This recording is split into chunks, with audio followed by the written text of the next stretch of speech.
Welcome to the Plant Centered and Thriving podcast. I'm your host, Ashley Kitchens. Welcome to the show, Plant Centered Listener. My name is Ashley, and I am your host today.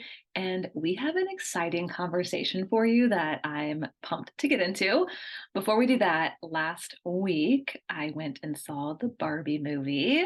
So I'm not sure if you've seen Barbie or Oppenheimer yet. I won't give you any spoilers whatsoever, but I am going to tell you one of my favorite things about going to see Barbie, and obviously Oppenheimer is very big now too, is the very distinct groups. It was if you've been to the theater recently, you know what I'm talking about. It was a flood of pink going into the Barbie movie. And even when I went to use the restroom before the movie, even during the movie, packed with pink. And it just made my day. I think that was like my favorite part, was just everyone wearing pink and going to watch the movie together. So if you want to let me know your thoughts on the movie, or if you've seen either of them, definitely feel free to DM me on Instagram. I think I'm going to wait and watch Oppenheimer in the comfort of my own home so I can pause it and kind of just take some time with it. I know it's like a 3-hour commitment, so that's what my thoughts are. But I'm also excited to watch that movie because I love reading historical fiction. So I'm going to have to do a little bit more research before that show, but I'm excited to watch it as well. So let's dive in to today's guest. I have Chris Mandarino, who is a former NFL athlete turned entrepreneur, and he is incredibly passionate about transforming the lives of others through a holistic approach to wellness.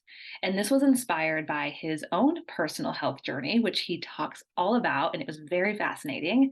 Also, his life experiences and just his desire to help others unlock their true potential. We talked about how, we see these athletes who are already really great athletes, but we know if they took their nutrition maybe a bit more seriously, they could be even better. And that goes for really anybody. Nutrition plays such a pivotal role in our lives. And so we talk a lot about that. Chris talks about how he embarked on a new chapter of his own life after retiring from professional football.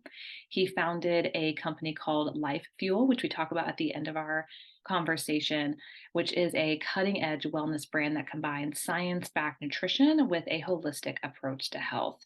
And at Lyfe Fuel, Chris talks about how he really aims to empower individuals to enhance their performance, improve vitality, and achieve optimal well-being.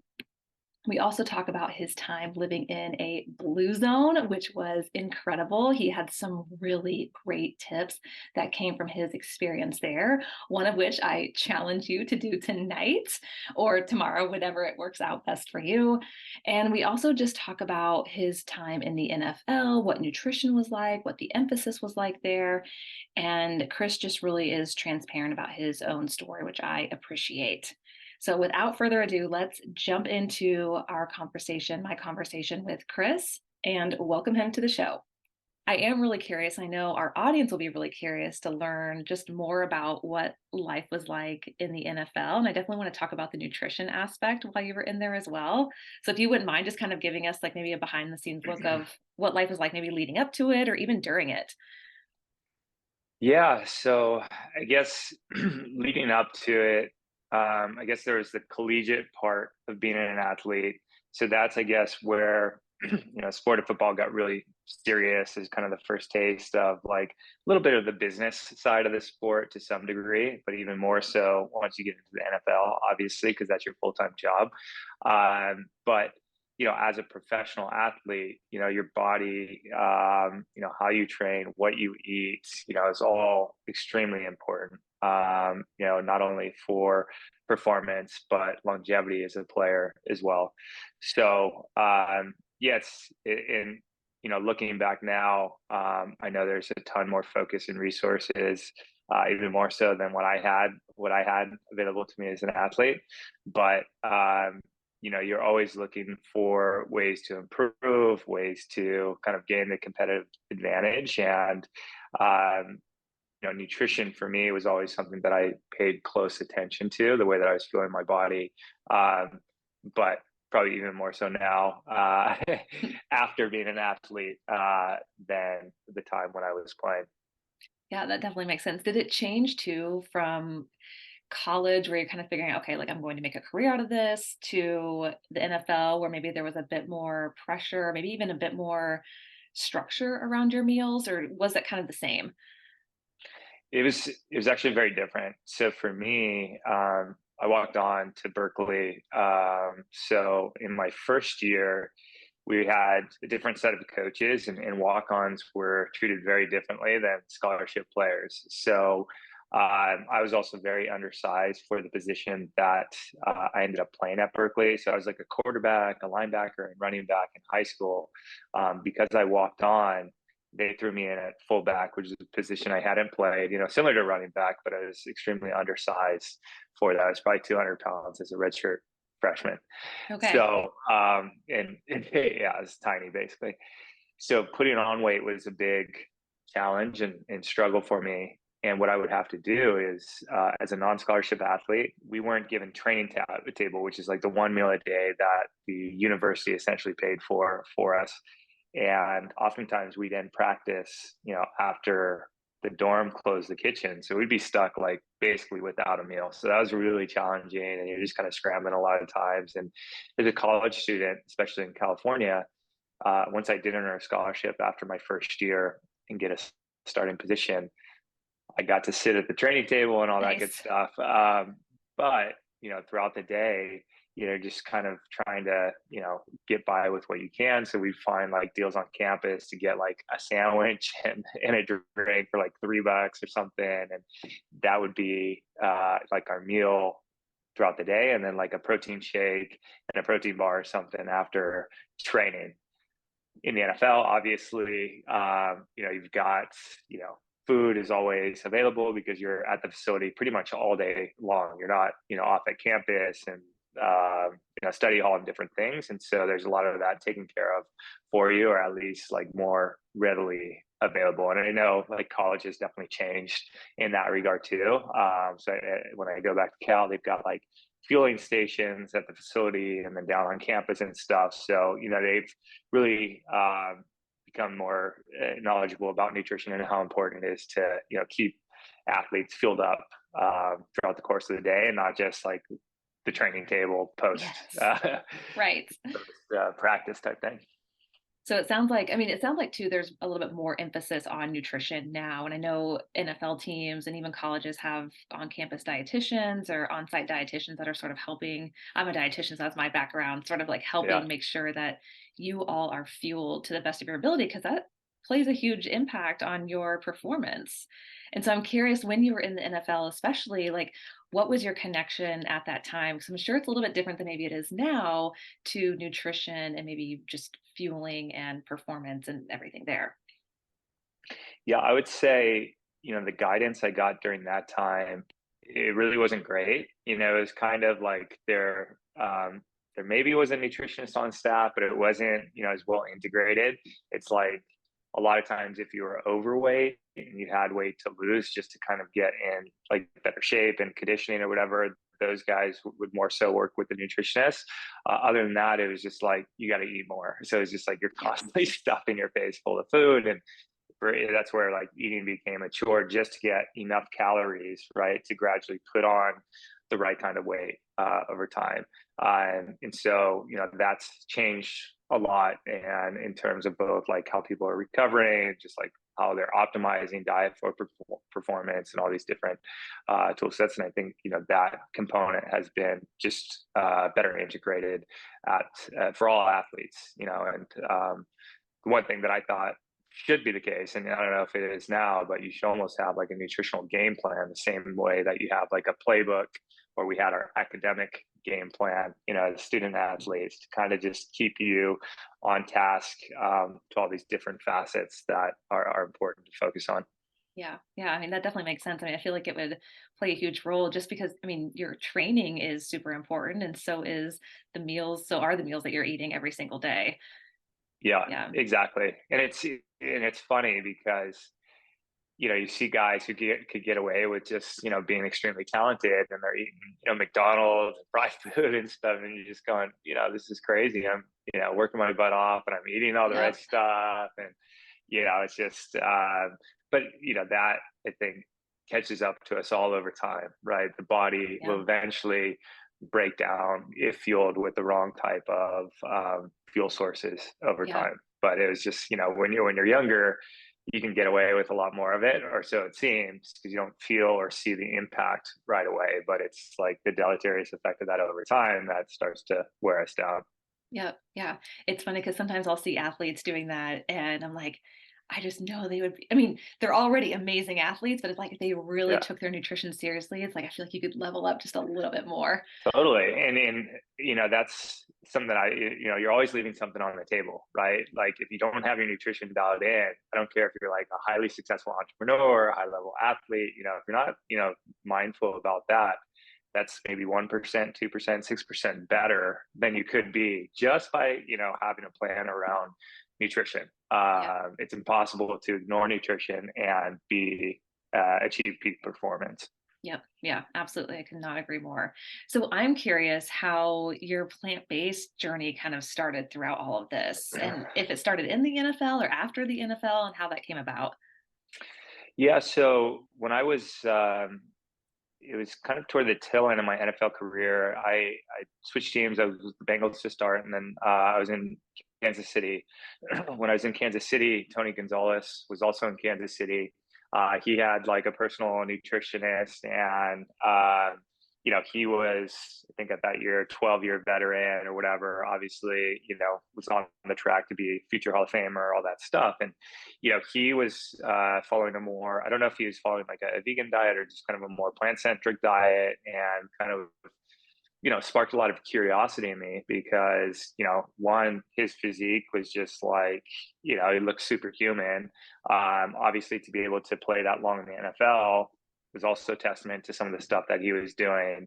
And so that really sparked my curiosity. And then for me, that became more profound in my post-football transition. I had the opportunity to go play abroad in Italy after the NFL, and I think the stark contrast between kind of their approach to nutrition and really where their food comes from, being so prideful about like growing the ingredients and having it be, native to Italian soil, and just like the care in which they're, um, crafting all those meals, and also kind of the social aspect around, the dinner table being so important to them culturally, taking a couple hours out of the day to really just be present during all the meals, and how it was a little bit more plant centric than the standard American diet that we've largely adopted here. So I started to kind of tinker with a lot of different dietary approaches. I no longer needed to be 240 plus pounds anymore, and so I was really looking to lose some of that plain weight.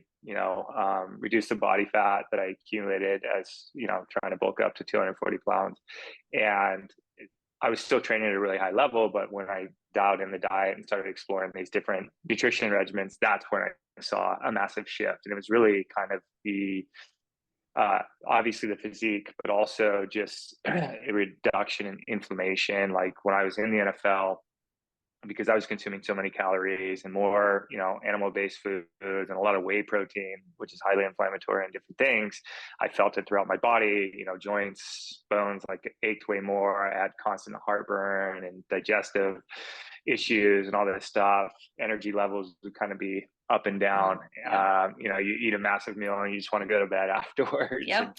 you blame it on the training, but it's the fuel more so. You should have kind of more stable energy throughout the day. And so that's kind of really what enlightened me and opened my eyes to it. So it's kind of like an N1 experimentation, and then started to do like a deeper dive into kind of plant-based nutrition and the benefits, and really just kind of uncovering a lot of the research, and knowing that a lot of these things that I had always been, told as an athlete weren't necessarily true. And so, that just made me kind of seek that out further, and kind of look towards cleaner fuel sources. Yeah. Right. Because we don't need meat for protein after all, or we don't need to drink whey supplements multiple times a day to make sure we're hitting our Right. goals. Yeah. Yeah, exactly. So it sounds like you moved overseas and sort of started embarking more, taking maybe plant-based eating a little bit more seriously, or diving deeper into the nutrition and the evidence behind it. And it sounds like you were noticing some changes in your own body as you were eating more plant-based. Yeah, absolutely. It's just, I felt so much better as a result of it. And, I think that was really testament to, there's something to it. And then it was also during that time where I'd come home after playing abroad in Italy.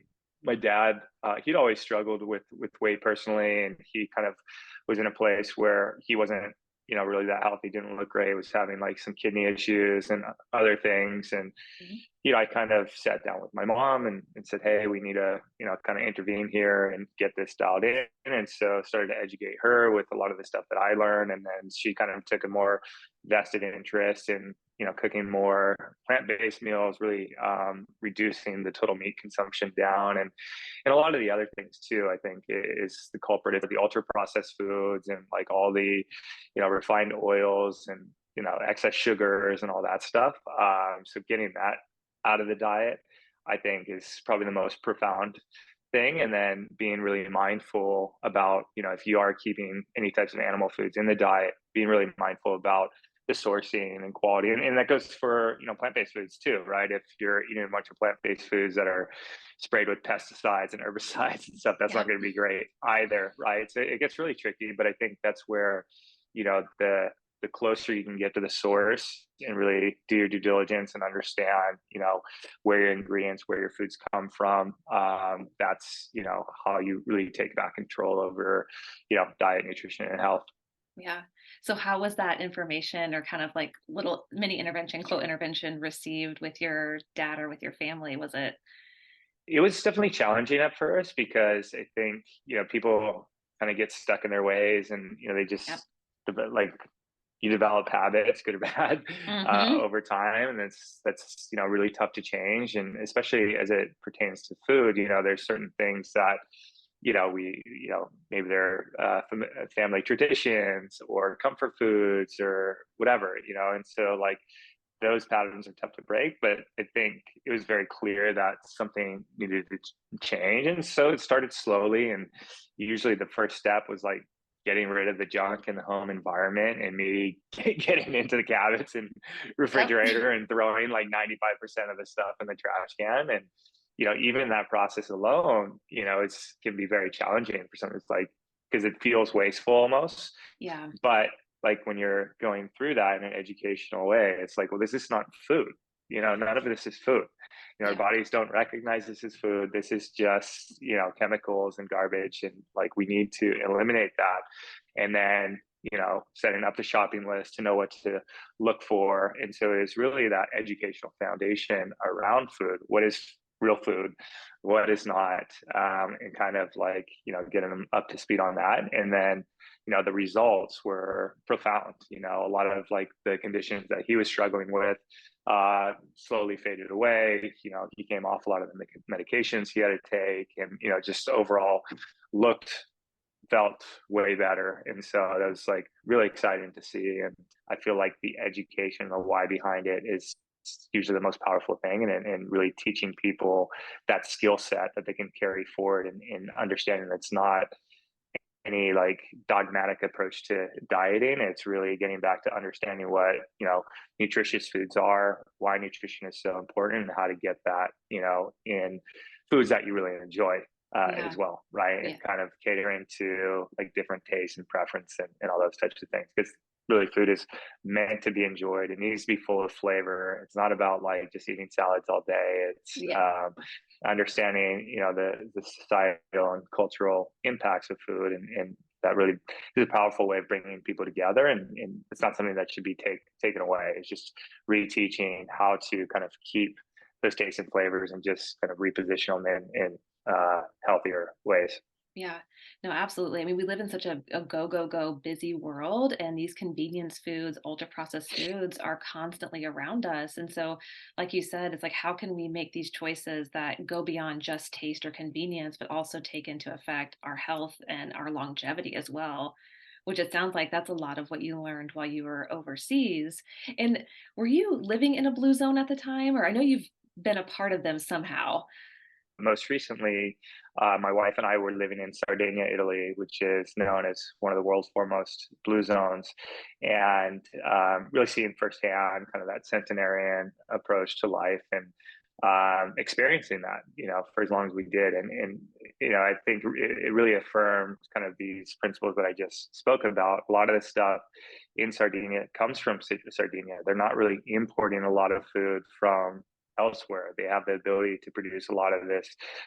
There in Sardinia, and Italians are very prideful on a regional basis of like, hey, this is sourdough cheese, or this is sourdough this. I think the other thing too, in most European cities, they're just a lot more walkable, so you're getting that passive exercise constantly. You're able to move around the city a lot more easily, whereas a lot of American cities can be more spread out. We're going from one box to another, right? So from home to car to office, and in that whole cycle, and we're not getting exposure to nature and walking, and it's like really sedentary. So it's not just the nutrition is obviously a massive part of it, but there's all the other aspects of what when they did the blue zone study, you really see that kind of playing out when you have the time to really live in that culture for quite some time.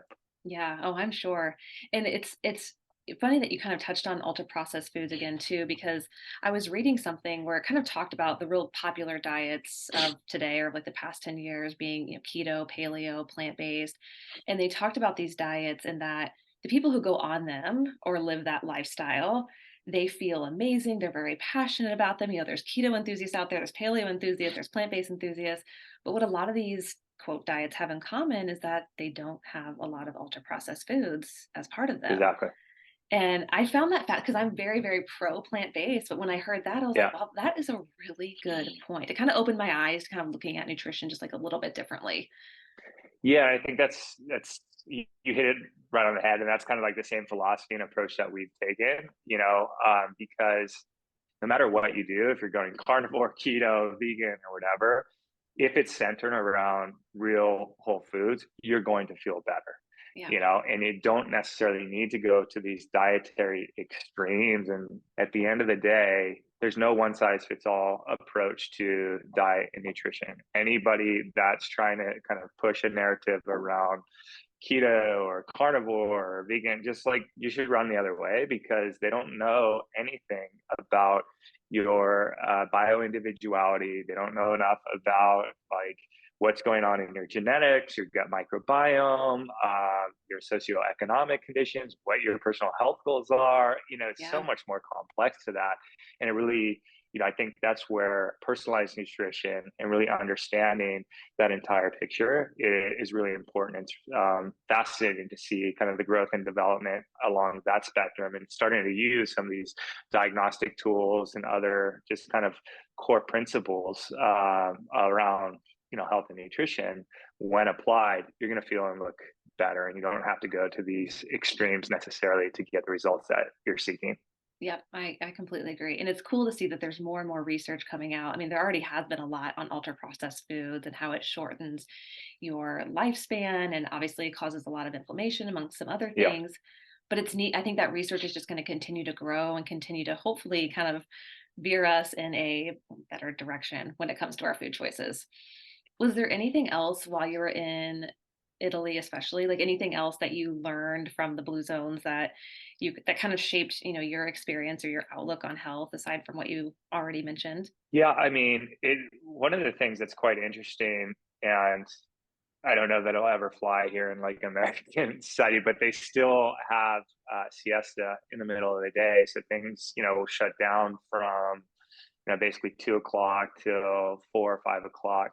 And they're taking time to go back home, again, have lunch with the family, have that kind of like pause, mental reset, take a nap if you want to, and then kind of go back to work. And then the other key thing that I saw was what's known as the passeggiata. So Oh, it's just a leisurely, casual stroll after dinner. You go out and you'll see hundreds, if not thousands, of people just walking around. And so that's Wow. like, it's really important for digestion. Yeah. It's extremely impactful for kind of unwinding from the day, and kind of like mentally, physically can kind of get you in the proper uh, mindset for then going to rest and get more quality sleep.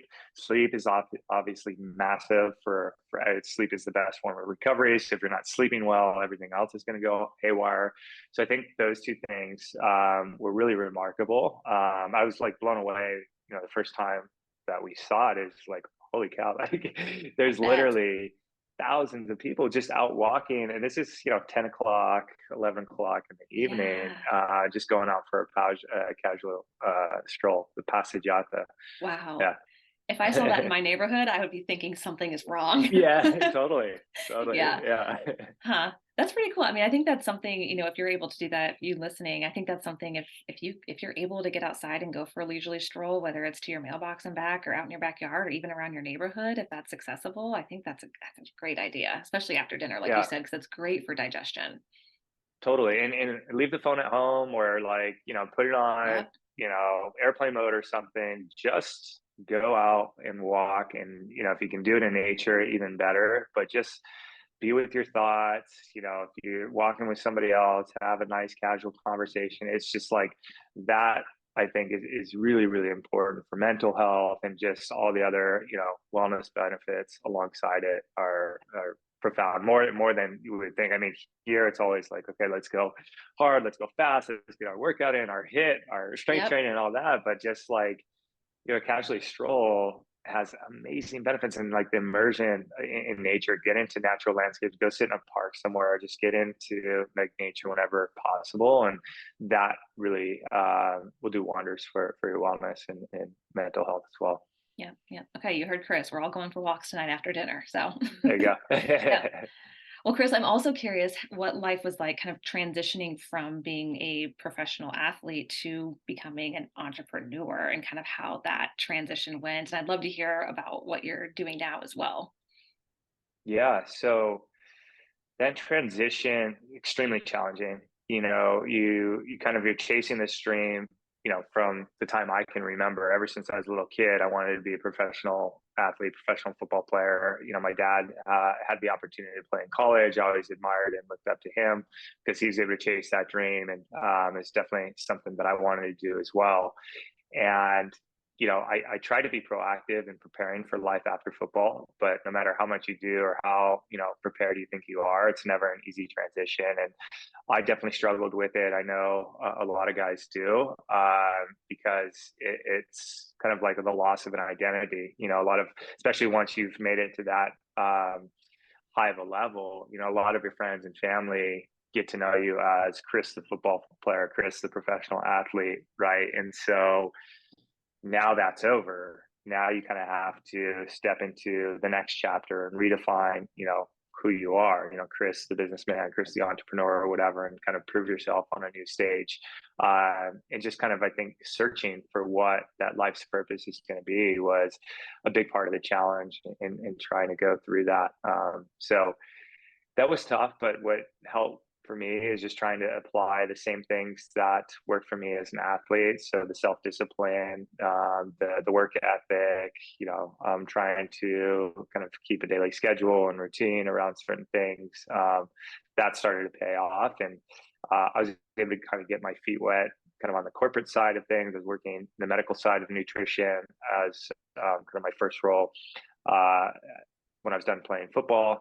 And so that helped me kind of build like an additional knowledge and expertise in the specific field of nutrition. I was actually working in bariatrics, specifically, and people who are undergoing weight loss surgery or medical weight loss. And so, really unique patient population, obviously a really big problem in the US and Western world more broadly. And that really opened my eyes to kind of the role of nutrition and how important it is, not just for that patient population, but like the greater population as a whole. And after doing that for almost 5 years, I kind of had this entrepreneurial kind of drive to want to go out and do my own thing, but also a lot of fear and kind of taking that Oh leap and yeah. being able to to do that, because like once you've got that like nice job, salary's good. I had a lot of kind of autonomy in terms of time and location and stuff. It's challenging to kind of give that up and then go chase something new. But I took the leap of faith, and I'm very happy I did. And that I guess journey of entrepreneurship is definitely not easy. Lots of ups and downs, lots of kind of looking yourself in the mirror and wondering if you made the right decision or not, Yep. or like if all this is ever going to pay off, and a lot of sacrifices too. But I think just as an entrepreneur, just keep going. Obviously, if you've got something that you're confident in, and you've got some sort of like feedback that there is like, you're slowly making progress, like even a little bit of progress is still progress. And like that culminates in big things over time. And I think the same is to be said on like anybody's like personal wellness journey, right? It might seem insignificant in the moment. Big deal. I got up and I did whatever, 10 minutes of meditation, or I did like a 10-minute workout or whatever. It doesn't matter, right? You started somewhere. We all start somewhere, and just like keep putting one foot in front of the other, and just Yeah. keep going. And then, look back in time. It's like, oh, wow, I'm so happy that I just got started, because that's Yes. more than half the battle is just getting started.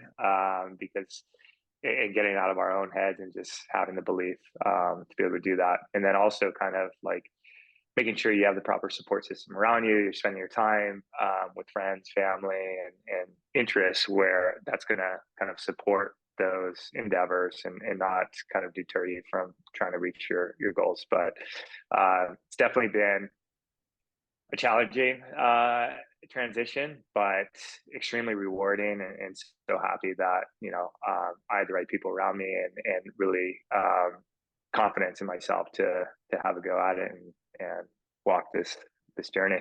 Yeah. Oh, heck yes. And like you said, those, just to reiterate, those first few steps are really the hardest. But like you said, once you go start taking those steps, it's just one foot in front of the other, and that adds up over time significantly, and it leads you to where you are today. Yeah, absolutely. Yeah. So could you tell us more about Lyfe Fuel and what that is? Yeah, definitely.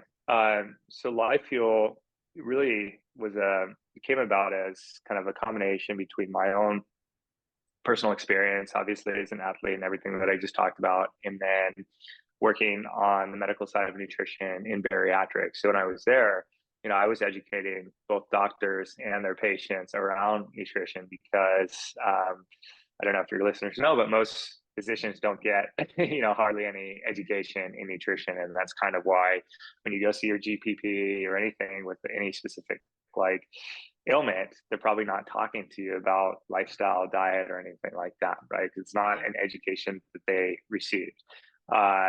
So in bariatrics, I was hearing kind of the struggles and challenges, of that patient group, even though they had this kind of new tool, which was the surgery itself. It was still a lot of like really challenging for people to sustain the weight loss if they didn't make that behavioral switch. So like there's this control mechanism, but it's like the behavior. I mean, you see that now with like Ozempic and some like the weight loss drugs or whatever. Great, like they can work temporarily. We can get into side effects and all that stuff. But if you like stop and you go off that medication and you haven't made that behavioral change, the expectation should be that you're going to put on, that weight again, because that's the greatest shift. But part of the challenge too with that was like all the complexity in kind of like that daily routine of all the different supplements that they would have to take, different times of the day. They couldn't take calcium and iron at the same time because they share the same binding sites in the body. And so you have to, it's almost like taking 8 different types of medicines, even though it's like nutritional supplements, because based off that, surgery, they weren't getting, you bypass the upper third of the small intestine. So you're not getting all the nutrients you need from food. So at that time, we were really pushing upper management to kind of make a more all-in-one solution that would basically make it way simpler for patients to get, all their nutrients in a singular solution, or at least like reduce the number of products from like 8 down to 2 or 3. they were a bit resistant to that because it would kind of cannibalize a lot of the existing products, and we're unsure what that would outcome of that would be on profitability and all that stuff. Um, we as like sales reps and the team just felt like it was like the obvious thing to do because that's what it would make people's lives so much easier and so much Yeah. better, and compliance would be better. So I started to get a taste for kind of like the bureaucracy of like the corporate side of wellness, and wanted to be a bit more agile. Like we'd start as kind of a small medium-sized business that ended up getting acquired by a much larger enterprise-based business, and things just got took so much longer to get done. I had to go through all these checks and balances, and it's like, I don't really see myself, chasing this guy's my boss's job. I don't even want his life to be mine in 10 years.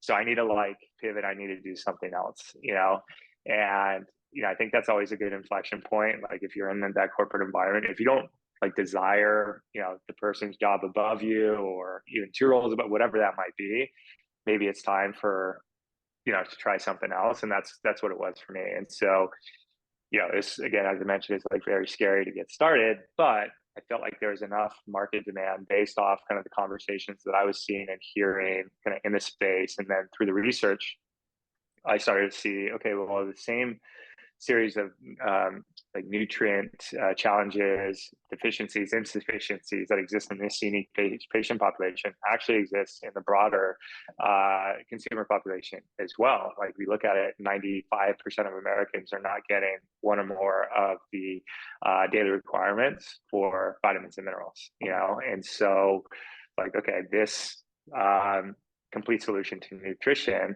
can be applied to pretty much everyone. And that's largely due to, how much our food landscape has changed over the past few decades, the loss of nutrient density of the soil. So even our fruits and vegetables are less nutrient rich than they were, a few decades ago. And so that was the origination of Lyfe Fuel. We started with our all-in-one essentials nutrition shake. And that was really the first product on the market designed to kind of replace what's missing from food. So it's going to give you your protein, all your core vitamins, minerals, greens, pretty much everything you would expect to get in a whole food plant-based meal, but really aren't because of the lack of micronutrients. And so that's, it's resonated really well in the marketplace.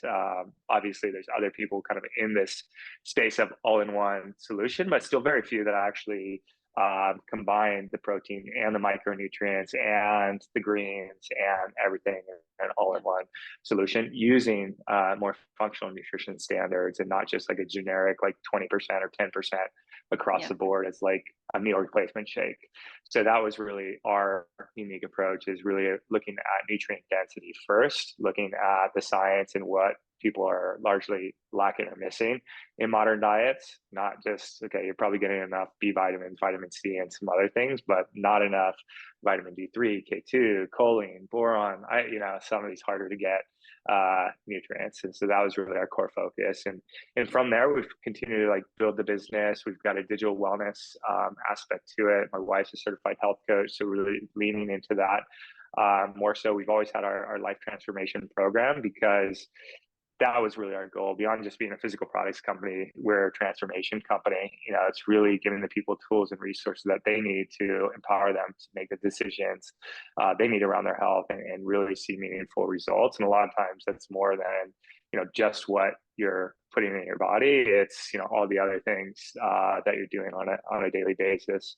One thing that I thought was pretty profound that my wife learned through her education was the food that is actually secondary nutrition. Everything else is primary nutrition. So relationships, sleep, content we're consuming, all that stuff, which, shapes our psychology, our daily rituals and habits and behaviors, and influences our decisions around food.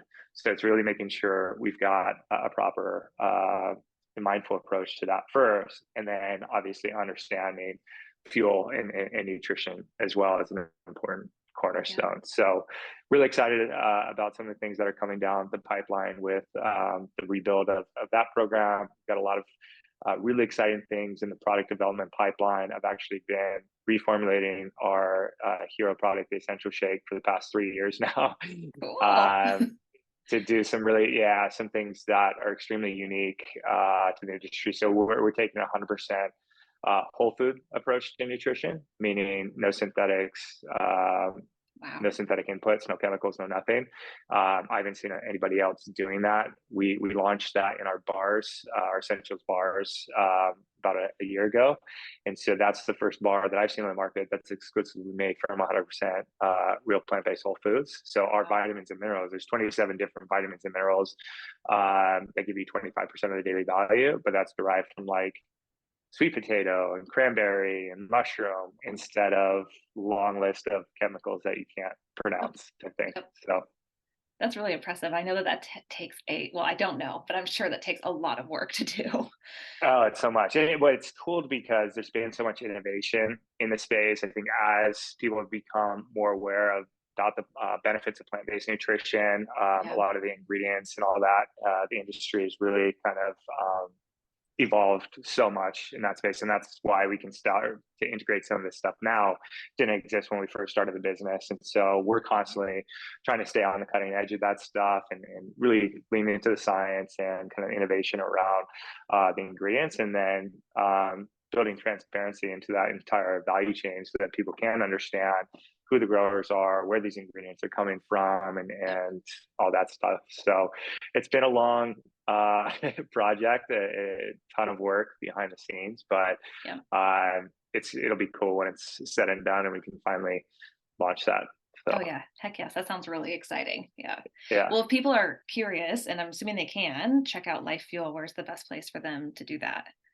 Yeah, it's just our website. So it's Lyfe Fuel. That's Life with a Y, LYFEFUEL.com. So there we've got all of our products, the transformation program that I alluded to. And yeah, we'll be offering kind of a more guided approach, which will either be like small group coaching or one-on-one personal coaching with the support of health coach, dietitian, all that fun stuff. Cool. Yeah. Yeah, Yeah. that sounds really exciting.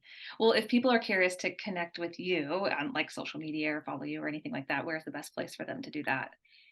Yeah, you can find me on social media. I've got mixed thoughts about social, but it's part of maybe living in a blue zone and seeing that people don't Probably. spend all day on social media the way that we Yep. do here. So I've really taken a step back on my use of social media, but I am on there. C Mandarino is my Instagram handle. I don't really post much frequently, but I can check messages and also on LinkedIn as well. But yeah, that's the best place. And then I'm rolling out kind of personal newsletter here soon. So just chrismandarino.com, Oh, where perfect. people can kind of get more of like behind the scenes, like conversations like this, and Yeah. just like additional kind of like insights into like philosophy on health, wellness, and current event type stuff. So that's probably the best place to stay up to date. Awesome. Okay. And we've included those links in the show notes so you can go connect with Chris, go check out Lyfe Fuel and check out everything over there. Chris, thank you so much for coming on the show and sharing your story and your journey and everything. So we just really appreciate you and your insights to life. Yeah, thank you, Ashley. Such a pleasure to be a guest on the show and really enjoyed the conversation. Yep, absolutely. Well, thank you. And thank you so much for tuning in today. We will catch you on the next episode. Until next time, keep thriving.